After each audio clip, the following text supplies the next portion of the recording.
Hey guys, Cody here from Dark All Archery. And in this video, I want to discuss a topic that's probably one of the hottest topics right now in archery. We're going to discuss the increasing pricing of archery products. Now, I'm going to give you guys a manufacturing standpoint as to why prices are increasing. I'm going to give you some examples, and I'm going to probably highlight some things that you guys probably aren't considering why prices are going up. Now, at the core of this, I don't believe that anybody in this industry is actually being increasingly greedy.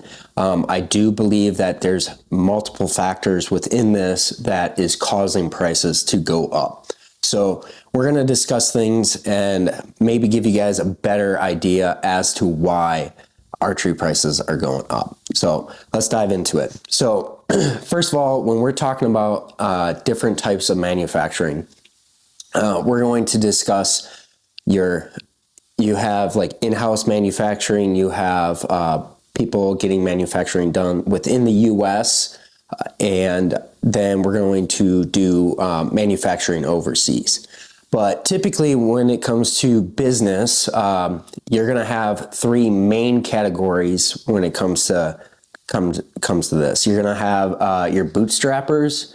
You're going to have people that have been in business for decades that were once probably bootstrappers, or in this third category, which is people on a banknote. So you're going to probably fall within one of those three categories. There is going to be overlap within all of this, right?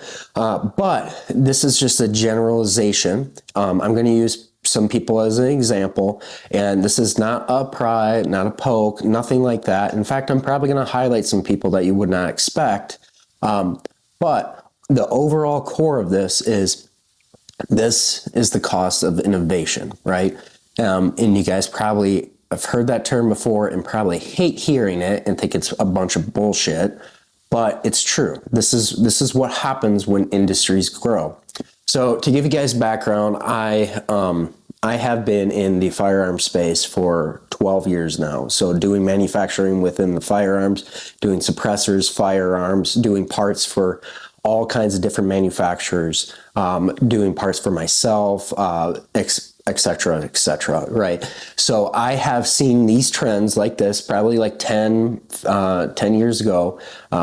Prices of suppressors really started to increase. And then you saw a very large decrease in the price of firearms.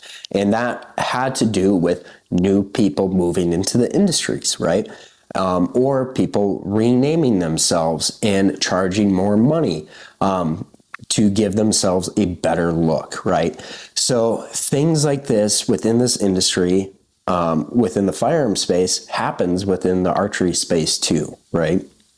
So we're going to dive into the three different types of business, and then we're going to discuss why they're pricing things the way they are. So the first category is going to be your bootstrappers. So you're going to have two categories of bootstrappers typically. So the first being that they are probably a older individual trying to start a business.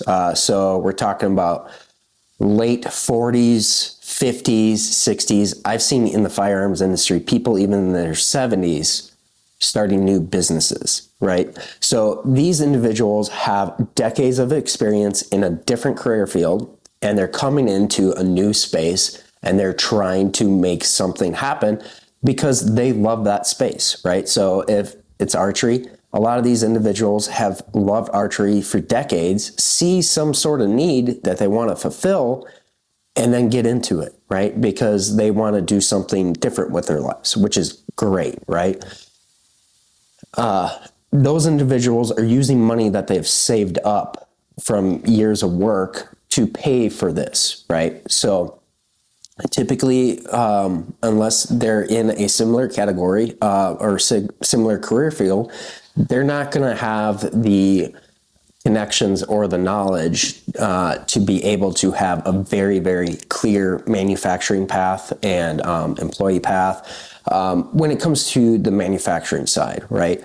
Or they're not going to have that dealer network that this next category I'm going to talk about has, right? So they have to build that up. You're basically starting from scratch. So when it comes to that, you're not going to be getting these really big price breaks on manufacturing because you're buying 100, 500, 1,000. If you're super lucky, you're buying 3,000 to 5,000. And those are actually typically relatively small numbers when it comes to manufacturing goods.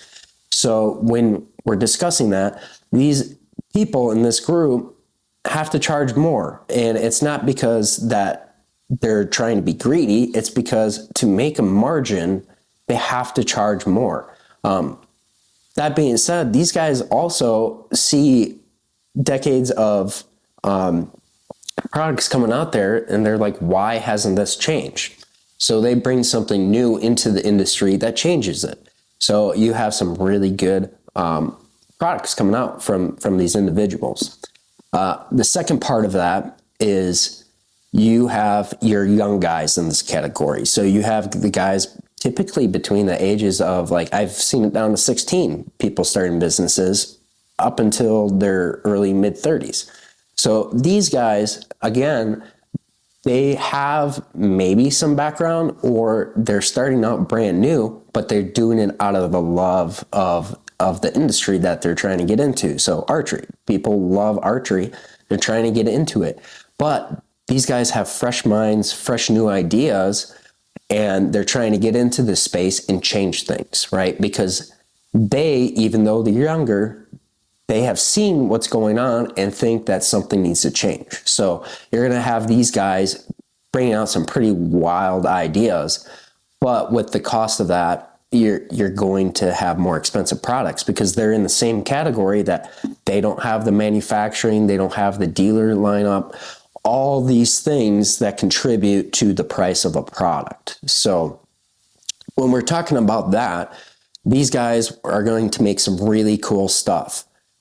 Is there chances that that product may not be the same quality as the guys that have been in for 30 years?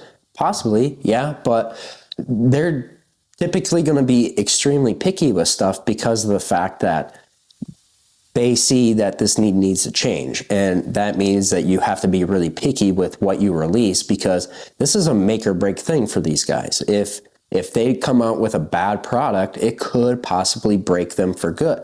And most businesses actually fail within the first year, 2 years, and within the first 5, it's like 80% of businesses fail within the first 5 years. So if they don't come out with a product that's that good, then they're going to fail. So that is price structure for guys in category 1, which is bootstrappers.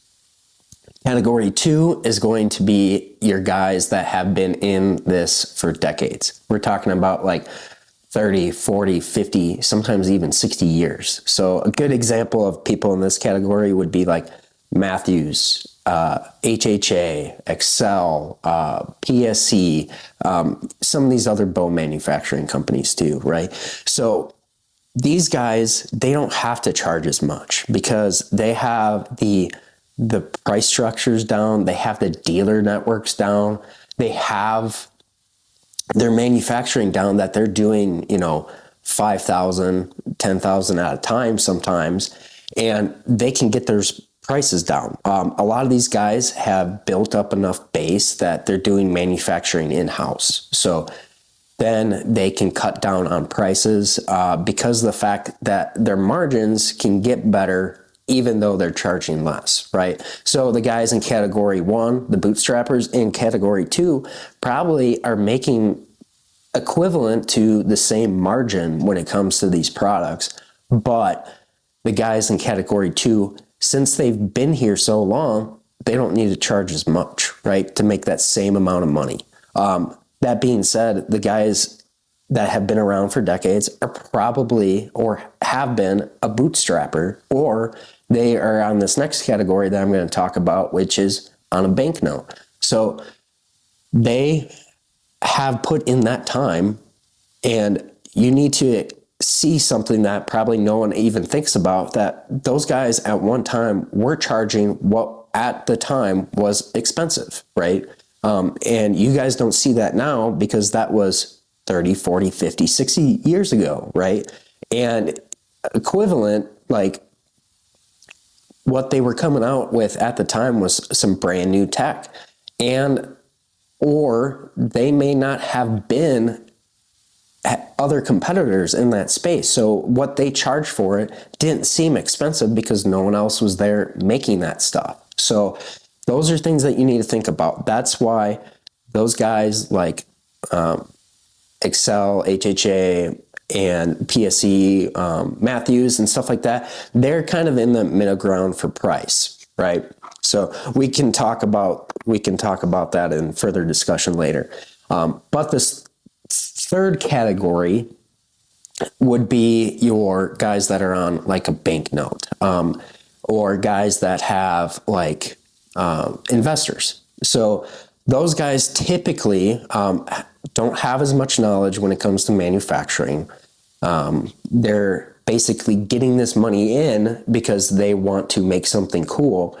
But those guys typically also have better marketing. They have better photos, things along that nature too. And that costs money.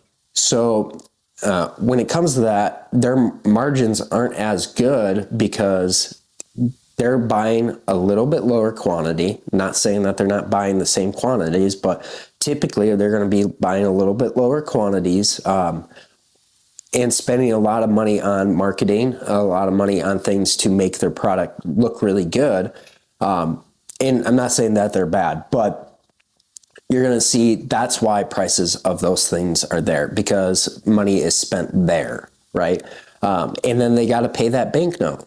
So when it comes to these things, they're probably not making any bigger margin than the guys in the other two categories. They're still working at the same process, which is getting a dealer network down and making manufacturing cheaper. A lot of times people in that category, and you'll actually see companies like big buy groups or big group companies that have multiple different companies under them.